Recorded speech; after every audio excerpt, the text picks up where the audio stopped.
Eh bien, c'est l'orchestre à l'école du collège Lucie Aubrac qui a eu la chance de participer durant 3 jours à cette immersion à Paris au centre Beaubourg. Alors l'orchestre du collège Lucie Aubrac, c'est une vingtaine de musiciens de 11 à 15-16 ans, issus de classes de 6e, 5e, 4e et 3e, qui bénéficient de 2 heures de musique par semaine, 2 heures d'apprentissage de l'instrument. Donc il y a 1 heure par pupitre, par instrument, avec les professeurs du conservatoire de Dunkerque, qui s'occupe de leur apprendre les techniques instrumentales du saxophone, de la clarinette, de la flûte, du trombone, du tuba, de la trompette et des percussions. Et puis il y a 1 heure de musique d'ensemble, donc ils bénéficient chaque semaine de 2 heures supplémentaires par rapport aux autres élèves avec cette formation instrumentale qui leur permet de découvrir la musique. Alors les élèves sont enchantés de leur séjour à Paris parce que pour beaucoup d'entre eux c'est une première, c'est la première fois qu'ils venaient à Paris. Et en plus,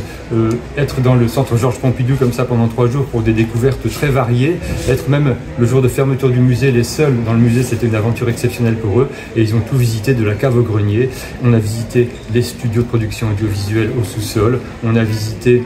la bibliothèque, on a visité les réserves, on a visité donc des visites thématiques aussi centrées sur le rapport entre les œuvres et la musique, et tout ça les a passionnés durant 3 jours.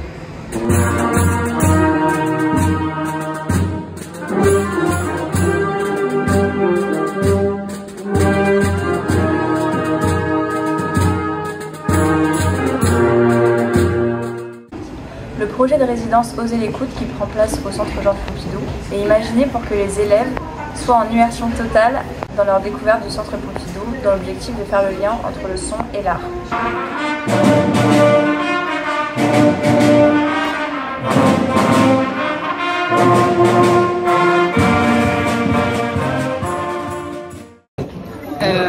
Du coup,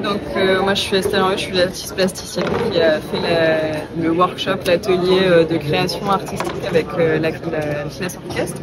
L'atelier, l'idée c'était de partir des vues de Paris qu'on voit depuis le centre Pompidou, donc notamment dans la Chine qui est l'escalator, qui est une emblème un peu du musée et qui permet vraiment d'avoir une vue un peu panoramique sur les toits de Paris. Donc on a détouré en fait les bâtiments, des éléments qu'on avait envie de reprendre en dessin sur des plastiques qui ont donné des dessins,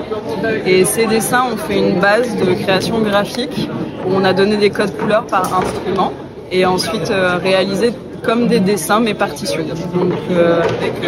des tracés qui montrent les montées, des graisses et des types de traits qui expliquent comment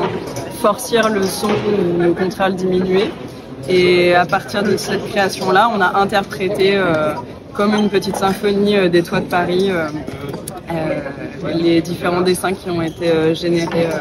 pendant l'atelier. Le but du jeu pour moi, c'était d'arriver à faire un lien dans la tête des élèves entre ce qu'ils voient, ce qu'ils peuvent admirer des paysages ou ce qu'ils ont comme connaissance visuelle de leur environnement, comme un son et comme une musique, et comment est-ce qu'on peut passer un peu comme une synesthésie de l'interprétation visuelle à une interprétation musicale ou auditive.